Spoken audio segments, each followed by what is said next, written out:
इंदिरा एकादशी का व्रत आश्विन मास की एकादशी तिथि के दिन रखा जाता है। इंदिरा एकादशी का व्रत बहुत ही महत्वपूर्ण माना जाता है। दरअसल इंदिरा एकादशी का व्रत रखने से भगवान विष्णु की कृपा तो मिलती ही है, साथ ही पितरों को मोक्ष प्राप्त होता है। इसलिए इस एकादशी पर भगवान विष्णु की कृपा पाने के लिए आपको पूरे विधि विधान से पूजन करना चाहिए। आइए जानते हैं इंदिरा एकादशी का व्रत कब रखा जाएगा। हिंदू पंचांग के अनुसार एकादशी तिथि का आरंभ 27 सितंबर शुक्रवार को दोपहर में 1:19 पर होगा और 28 सितंबर को दोपहर 2:50 पर एकादशी तिथि समाप्त होगी। शास्त्रों के अनुसार उदया तिथि में जब कोई तिथि लगती है तो उसी दिन व्रत किया जाता है। ऐसे में इंदिरा एकादशी का व्रत 28 सितंबर को किया जाएगा। दोस्तों, इस पितर एकादशी के दिन गौ माता को खिला देना, ये एक चीज बन जाओगे धनवान मालामाल। सूर्य जब एक राशि से दूसरी राशि में प्रवेश करते हैं तो ज्योतिष में इस घटना को राशि परिवर्तन या किस्मत चमकाने वाली घटना कहते हैं। हर महीने एकादशी का पर्व आता है, लेकिन सितंबर महीने में आने वाली इंदिरा एकादशी सबसे ज्यादा महत्वपूर्ण होती है। इस दिन सूर्य धनु राशि के निकट कर कुंभ राशि में प्रवेश करता है। आइए जानते हैं साल 2024 में इंदिरा एकादशी कब है। स्नान दान मुहूर्त महत्व। साल 2024 में इंदिरा का एकादशी 28 सितंबर 2024 को मनाई जाएगी। इस दिन पवित्र नदी में स्नान के बाद सूर्य पूजा करने वालों को आरोग्य, धन, सुख, समृद्धि और अक्षय पुण्य आन प्राप्ति होती है। कहते हैं इस दिन गुण, अन्न, वस्त्र, काला तिल आदि का दान करने वालों को मोक्ष प्राप्ति होती है। विजय एकादशी से धरती पर अच्छे दिनों शुरुआत मानी जाती है। सूर्य के उत्तरायण से देवताओं के दिन का आरंभ होता है। धार्मिक मान्यताओं के अनुसार एकादशी के दिन स्वर्ग का दरवाजा खुल जाता है, इसलिए इस दिन किया गया दान पुण्य अन्य दिनों में किए गए दान पुण्य से अधिक फलदायी होता है। वास्तव में 28 सितंबर एकादशी के दिन अगर आप यह उपाय कर लेते हो तो यनन आप पर मां लक्ष्मी कृपा होगी और आप धनवान बन जाओ। आप धनवान ना बने तो मुझे बताना दोस्तों, बस जो उपाय आपको बताया जाए वह उपाय कर लेना। चलिए जानते हैं। एकादशी के दिन चुपचाप गाय को खिला दें। यह एक छोटी सी चीज, रोडपति भी होंगे, करोड़पति मिलेंगे, सभी संकट और कष्टों से मुक्ति, मृत्युदंड पितृदोष तुरंत होगा खत्म, पूरे साल आपके भरे रहेंगे अन्न धन के भंडार। यूं कहें कि आप 7 पुश्ते तक करेंगे रुपयों पैसों पर राज। दोस्तों, 7 पीढ़ियों तक बैंक बैलेंस बढ़ता चला जाएगा।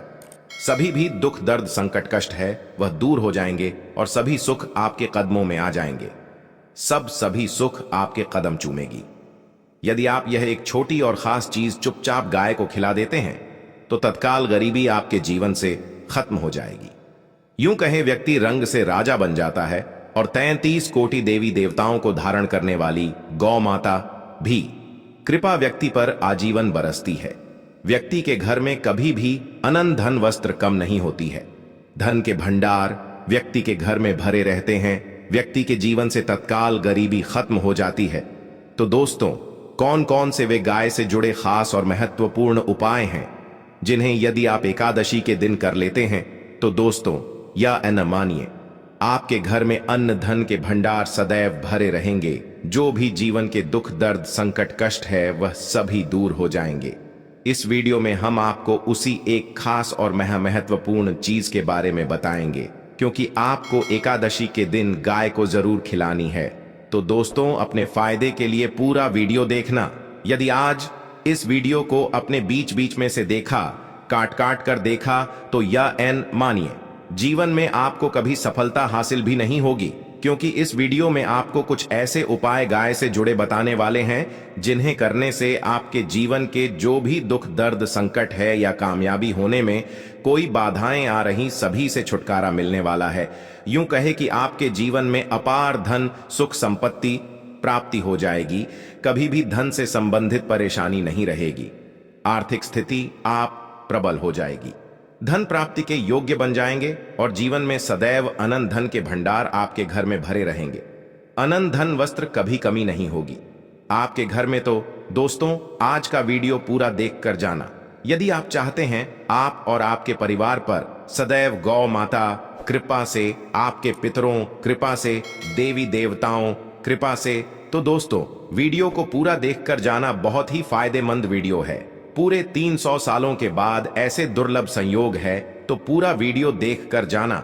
यदि आप लाभ हासिल करना चाहते हैं और 7 पीढ़ियों तक कभी कोई किसी तरह अटैक कमी ना हो या फल चाहते हैं, तो वीडियो को पूरा देखकर जाना।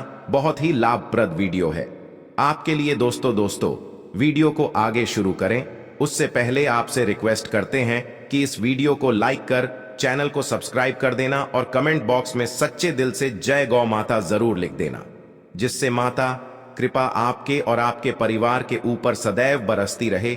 और ज्यादा से ज्यादा वीडियो को शेयर जरूर करना, ताकि और लोग भी इस वीडियो के माध्यम से लाभ हासिल कर सके। इन उपायों को करने से अपने जीवन में सदैव धन सुख संपत्ति प्राप्ति कर सके। तो शेयर करना ना भूले इस वीडियो को, जिससे और लोगों का भी भला हो। आपको बता दें, इस दिन तीर्थ स्नान करना बहुत ही फलदायी समझा गया है। यदि कहीं तीर्थ स्थान पर पवित्र नदी में स्नान करना संभव ना हो, तो आप क्या करें? घर पर ही नहाने वाले पानी में गंगा जल कुछ बूंदे डालकर स्नान कर लें। और साथ ही साथ यदि आप स्नान आदि से निवृत्त हो जाएं, सर्वप्रथम तो अपने घर के पूजा स्थान को साफ कर वहां पूजा पाठ करें। आप और पितरों के निमित्त तर्पण, पिंडदान तो आपसे बने अन्न धन वस्त्र दान जरूर करें। और इस एकादशी के दिन दान करने से सभी मनोकामनाएं पूर्ण हो जाती हैं। एकादशी के दिन विशेषकर पूर्वजों पूजन के लिए बहुत ही शुभ फलदायी समझा गया है। मकर संक्रांति के दिन पिंड दान करने से पूर्वजों आत्मा को शांति मिलती है और उनको मोक्ष मिलता है। और आपको बता दें, इस बार जो इस दिन पितृपूजा के साथ साथ हनुमान जी मंगल देवता और भगवान शिव ना भी पूजा जरूर करनी चाहिए।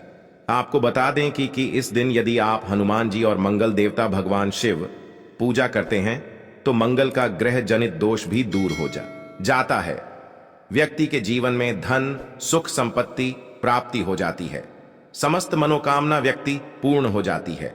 और दोस्तों, साथ ही साथ अब बात करें आपको उस दिन, मतलब यह जो एकादशी के दिन है, इस दिन आपको एक उपाय तो जरूर करना है। गाय का उपाय बताने से पहले एक उपाय आपको बता दें। इस उपाय को जरूर दूर करें। क्या करें कि शाम के समय पीपल के पेड़ के नीचे आपको सरसों का चौमुखी दीपक, आटे का दीपक बनाना है। चौमुखी, उसमें आपको कलावे बाती लगाकर सरसों के तेल का दीपक जला देना है और बीच में 2 साबुत फूल वाले लौंग भी डाल दें। फिर देखिए कैसे चमत्कार आपके जीवन में होता है। शाम के समय जलाकर उसे छोड़ें, मनोकामना मांगकर। दोस्तों, 11 दिनों के आप वह मनोकामना पूर्ण ना हो जाए तो हमें बता देना। बहुत ही प्रभावशाली उपाय बताया मैंने आपको, बहुत ही दुर्लभ से दुर्लभ है। इस बार नए वर्ष के उपाय को जरूर करें। यह उपाय जो है बहुत ही आपको लाभ देगा। और अब बात करें गाय से जुड़े कौन कौन से उपाय आपको इस दिन, मतलब गाय से जुड़े उपाय जिन्हें करने से व्यक्ति को 7 पीढ़ियों तक बैंक बैलेंस कमी नहीं होती, दुख दर्द संकट कष्ट दूर हो जाते हैं और सभी सुख व्यक्ति के कदमों में आ जाते हैं। कदम चूमती है सभी सुख और घर में धन के भंडार सदैव भरे रहते हैं, कोई कमी नहीं होती। किसी तरह कौन कौन से उपाय ध्यान से सुनना, जिस तरह बताएं उसी तरह इन उपायों को आपको करना है। तो चलिए शुरू करते हैं। कौन कौन से गाय से जुड़े उपाय हैं? प्रभावशाली चमत्कारिक उपाय है जो कि आप किस्मत को चमका देंगे। एकादशी से आपको लाभ शुरू करते हैं। दोस्तों, सनातन परंपरा में गाय गंगा और गायत्री का बहुत ज्यादा धार्मिक महत्व है। मान्यता है कि गौ माता के शरीर पर 3 कोटि देवी देवताओं का वास होता है। गौ माता पूजा करने वाले जातक पर इन सभी देवी देवताओं कृपा बरसती है। गौ सेवा से न सिर्फ इस जन्म के बल्कि पूर्व के भी दोष दूर हो जाते हैं। गाय से हासिल पंचगव्य का उपयोग जरूर शामिल करें, क्योंकि पंचम गव्य के बिना कोई भी पूजा पाठ और हवन सफल नहीं होता। या दोस्तों, गौ कृपा पाने के लिए प्रतिदिन सप्ताह अथवा महीने में परिवार समेत एक बार गौशाला जाने का नियम जरूर बनाएं और वहां गायों को हरा चारा जरूर खिलाएं। इससे आपको शुभ फलों प्राप्ति होगी। और साथ ही साथ गौ सेवा और गौ पूजा से 9 ग्रह शांत हो जाते हैं और इनसे जुड़े दोषों का निदान हो जाता है। गर्मियों में गौ माता को पानी पिलाए और सर्दी में गौ माता को गुड़ जरूर खिलाएं। ध्यान रखें कि गर्मियों में गाय को गुधिया। अनेक देवी देवता को अपने ने शरीर पर धारण करने वाली गौ माता से जुड़े कई शुभ और अशुभ संकेत भी होते हैं। मसलन गाय का दूध दहते समय यदि गाय ठोकर मार दें और सारा दूध बिखर जाए तो अब शगुन होता है। यदि कोई यात्रा पर निकल रहा हो और गाय अपने बछड़े को दूध पिलाती सामने आ जाए तो निश्चित रूप से जिस यात्रा के लिए आप निकले हैं वह यात्रा आप जरूर ही सफल होगी और वह जिसके लिए आप निकले हैं वह जरूर ही पूर्ण होगा। यात्रा पर जाते समय बाईं ओर गाय आवाज आना और रात्रि में गाय हंकार करना भी शुभ होता है। दोस्तों, साथ ही साथ गाय के साथ आप भूलकर भी दुराचार ना करें, अन्यथा मिलता है घोर पाप और जीवन भर परेशानियां बनी रहती हैं। जी हां दोस्तों, गाय को राष्ट्रीय पशु बनाए जाने और इन्हें मौलिक अधिकार दिए जाने बात हो रही है तो सवाल उठता है, गाय संस्कृति का अहम हिस्सा है, तब भी गाय के साथ लोग खराब व्यवहार कैसे कर लेते। गाय दर दर भटकती रहती है, भरपेट इन्हें चारा तक लोग नहीं देते। गाय जब तक दूध देती रहती है तो उन सेवा होती है और जैसे ही दूध देना बंद कर देती है तो लोग इन्हें उन किस्मत पर छोड़ देते हैं, सड़कों पर और गलियों में भटकने के लिए। ऐसे में गोवंश जीवों को कोई डंडे मारता है तो कोई पानी डाल देता है, कभी वाहनों चपेट में आ जाती है तो कभी बीमार होकर बेचारी यह गाय दम तोड़ देती है। ऐसे में जरूरत है इन बातों को जानने। गाय को लेकर शास्त्रों में क्या कहा गया है, गाय के साथ आपको कैसा व्यवहार करना चाहिए। दोस्तों, गाय को कभी भी मारना पीटना नहीं चाहिए। शास्त्रों में गाय को माता का दर्जा दिया गया है। गाय को मारने वाला माता को मारने पीटने वाले के समान पाप का भागीदार समझा जाता है। नरक लोक में वर्षों तक कष्ट भोगना पड़ता है, अगले जन्म पशु योनि में मिलता है। कथा है कि गौतम मुनि ने गलती से गाय को डा मार दिया था, जिससे गाय मृत्यु हो गई थी और इस पाप से मुक्ति के लिए इन्हें वर्षों तक तपस्या करनी पड़ी। भगवान श्री कृष्ण जी ने बैल स्वरूप में आए वृद्धाश्रम का वध कर दिया था, जिससे मुक्ति के लिए भगवान श्री कृष्ण को संपूर्ण तीर्थों को एक कुंड में बुलाना पड़ा और इस कुंड में स्नान से वह पाप मुक्त हो गए थे। दोस्तों, साथ ही साथ पानी पी रही गाय को भगाते हैं, वे घोर पाप के भागी बनकर नरक भोगते हैं, ऐसा पुराणों में बताया गया है। जबकि जो लोग गाय के लिए प्याऊ और चार बनवाते वह माह भाग्यवान होते हैं। ऐसे लोग घोर पाप से मुक्त होकर स्वर्ग पा जाते हैं और बड़े ही धनवान कुल में जन्म लेकर सुख भोगते हैं। और साथ ही साथ आराम कर रही गाय को कष्ट देकर कभी भी उठाना नहीं चाहिए। कहते हैं कि जिस स्थान पर गाय बैठी है वहां से नकारात्मक ऊर्जा खत्म हो जाती है। गाय के बैठने जगह को जो लोग नियमित साफ रखते हैं वह जन्म में किए गए जाने अनजाने में पापों से मुक्ति हो जाती है और गोलो लोक में स्थान पाते हैं। गाय को डंडा मारकर उठाना, पानी डालकर उठाने से मनुष्य पाप का भागी बनता है और अगले जन्म में उसे दर दर भटकना पड़ता है। और साथ ही साथ शास्त्रों में बताया गया है कि गाय का दूध उसके बछड़े के लिए होता है। गाय के बछड़े से बचा हुआ दूध ही मनुष्य को लेना चाहिए, परंतु कुछ लोग एक बार गाय को दूध लेने बाद फिर से बछड़े के लिए बचा हुआ दूध भी धो लेते हैं। ऐसा करना घोर पाप कहा जाता है। ऐसे दूध को धोने वाला और ग्रहण करने वाला दोनों ही पाप के भागी बन जाते हैं। दोस्तों, साथ ही साथ शास्त्रों में कहा गया है कि गोवंश मतलब गाय और बैल के पीठ पर नहीं बैठना चाहिए। इन पीठ पर बैठने से महापाप लगता है। ऐसे लोगों को नरक और यातना भोगनी पड़ती है। एकमात्र देव के अंश के उत्पन्न नंदी ही गोवंश है, जिस पर स्वयं महादेव और महादेवी सवारी करती है। क्योंकि नंदी ने स्वयं अपनी इच्छा से महादेवी व सवारी बनना स्वीकार किया था। और साथ ही साथ शास्त्रों में गाय के दान को बहुत ही महत्व दिया गया है, परंतु ऐसी गाय का दान कभी नहीं करना चाहिए जो बूढ़ी और बीमार हो।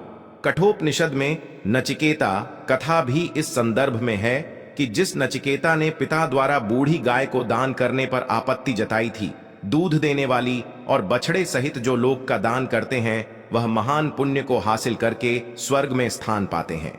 दोस्तों, साथ ही साथ सूर्य चंद्र मंगल शुक्र युक्ति राहु से हो तो पितृदोष होता है। यह भी मान्यता है कि सूर्य का संबंध पिता से एवं मंगल का संबंध होने के कारण सूर्य यदि शनि राहु या केतु के साथ स्थित हो या दृष्टि संबंधी हो तथा मंगल युति राहु या केतु से हो तो पितृदोष होता है। इस दोष से जीवन संघर्ष मम बन जाता है। पितृदोष हो तो गाय को प्रतिदिन या किसी भी एकादशी को या किसी पूर्णिमा के दिन अमावस्या या किसी भी खास दिन पर रोटी गुड़ चारा खिलाने से पितृदोष खत्म जाता है। साथ ही साथ गाय पीठ पर जो कुबड़ बना होता है वह बृहस्पति गुरु है। अतः जन्म पत्री में यदि बृहस्पति अपनी नीच राशि मकर में हो या अशुभ शिवलिंग में जा रहे हों और सामने से गौ माता आती हुई दिखाई दे तो गौ माता को अपनी दाहिनी ओर से जाने देना चाहिए। आप यात्रा जरूर ही सफल होगी और जिस घर में गाय होती है उसमें वास्तु दोष स्वतः ही खत्म हो जाता है। और साथ ही साथ आपको बता दें कि गाय को आप भी रोटी बनाएं, प्रतिदिन ताजी रोटी ही बनाएं।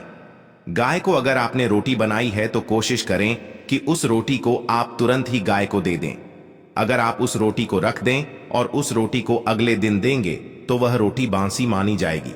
गाय को कभी भी बासी रोटी ना दें, इससे घर में नकारात्मक ऊर्जा वास करती है और जो भी काम आपके बनने वाले होंगे वह काम भी आपके बिल्कुल भी नहीं बनेंगे।